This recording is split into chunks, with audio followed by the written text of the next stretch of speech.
2000 வருஷத்துல தான் நாங்கள் குழு ஆரம்பித்தோம்.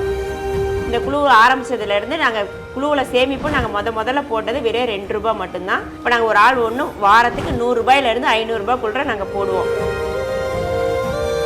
இந்த குழுவில் வந்து சேர்ந்து நாங்கள் எல்லாருமே சிறுகடன் எடுக்க ஆரம்பித்து அவங்க எல்லா குழு மெம்பர்ஸுமே அவங்கவுங்க குழந்தைங்கள படிக்க வைக்கிறதுலேருந்து, கல்யாண செலவில் இருந்து, வீடு கட்டினதுல இருந்து, எந்த ஒரு இதுக்குமே நாங்கள் வந்து வெளியே போய் கடன் வாங்கினாக்கா அவங்கக்கிட்ட நாங்கள் கை கட்டி நிற்கணும். ஆனால் எங்கள் குழுவில் நாங்கள் இருக்கிறதுனால எந்த ஒரு இதுவுமே இல்லை. நாங்கள் 14 பேர் முடிவு பண்ணி எங்கள் குழுவில் யாருக்கு அர்ஜென்ட் பணமோ எல்லாரும் நாங்கள் மாற்றி எடுத்துக்கிறோம். முதல்ல குழுவிலேருந்து பிரசவ செலவுக்காக ₹500 கொடுத்தாங்க. அந்த ₹500 இப்போ நான் என்னோட சிறுகடன் நான் எடுக்கிறது வந்து 2.25 லட்சம் நான் எடுத்திருக்கேன்.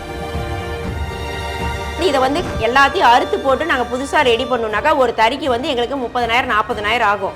அந்த 30,000 40,000 ஆகும்னாக்கா வேறு யாருக்கிட்ட நாங்கள் வந்து ஒரு 2 வருஷத்துக்கு ஒருக்கா டிசைன் மாற்றுவாங்க. அந்த டிசைன் மாற்றுறப்ப எல்லாம் எங்கள் செலவு தான்.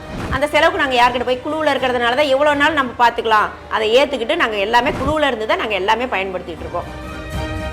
எங்கள் முக்கால்வாசி பேத்துக்குமே யாருக்குமே படிப்பு அனுபவம்ங்கிறது கம்மி. இந்த குழுவில் சேர்ந்த வாட்டி தான் அவங்க கையெழுத்து போடவே கற்றுக்கிட்டாங்க. வெளி அனுபவம் யாருக்கும் தெரியாமல் இருக்கக்கூடாதுங்கிற ஒரே காரணத்துக்காக நாங்கள் வாரம் குழு நடத்தி சேமிப்பு போட்டு ஒவ்வொருத்தராக நாங்கள் அப்படியே சுழற்சி முறையாக ஒவ்வொருத்தராக பேங்க்கு போவோம். இப்போ வந்து சலான் எழுதுகிற அளவுக்கு எப்படி பணம் கட்டணும், எப்படி நம்ம எடுக்கணும், எப்படி பேங்க் மேனேஜர்கிட்ட நம்ம பேசணும், எல்லாத்துக்குமே அவங்களுடைய தன்னம்பிக்கை இன்னும் வளர்ந்துருக்கு.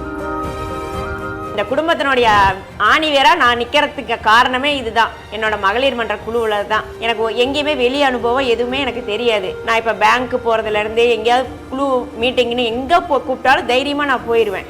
அந்தளவுக்கு நான் போகிறதுக்கு தன்னம்பிக்கை எல்லாமே இந்த குழுவில் சேர்ந்த வாட்டி தான். இந்த குழு தான் எனக்கு எல்லாமே. இது வந்து குழு எங்கள் மெம்பர்ஸுங்கிறத விட நாங்கள் 14 பேர் ஒரு குடும்பம்.